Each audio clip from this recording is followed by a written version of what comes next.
And then behind those two things, behind the shadow and the anima and the animus, there's a final archetype, which is the archetype of the self. And that's, Jung believed that the self was what you were as a totality.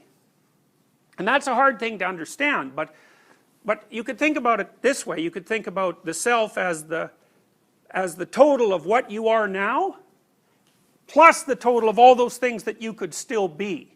So it would be you as a reality, plus you as potential.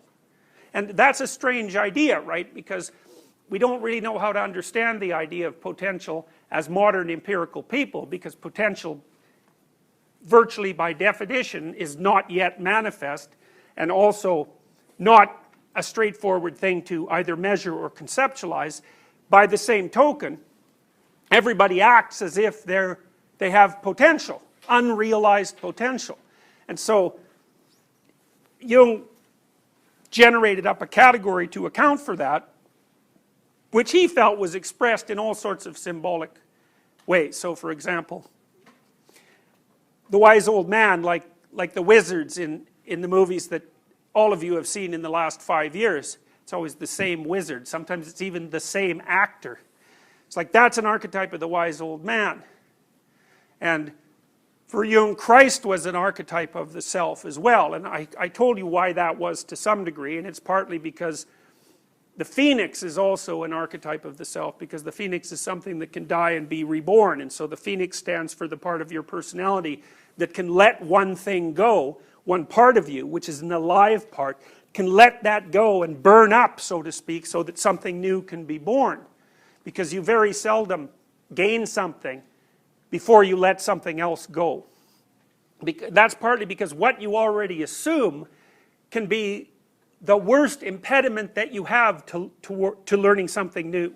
And it's complicated because sometimes what you know worked in the past. You know, so you can think about that. Maybe you're a perfectly well-adapted 11-year-old and you're still acting that way when you're 15. It's like, well, it's hard to let that go because it worked and you put a lot of effort into it. But unless you let it go, the new personality isn't going to be able to manifest itself. So you have to stop being a child before you can be an adult. And there's a sacrifice that goes along with that. It's also a sacrifice that parents have to make, right? Because in order for a parent to encourage you to adopt the responsibilities of an individual, they have to allow you as a child to die. And Freud's observation on that phenomena was that many parents, and he believed this was particularly characteristic of mothers because of their tight bond with their children and the dependency that that implies, that it was particularly difficult for a mother to let her child die so that an adult could manifest itself in that child's place. And that's fundamentally, in many ways, the Oedipal complex.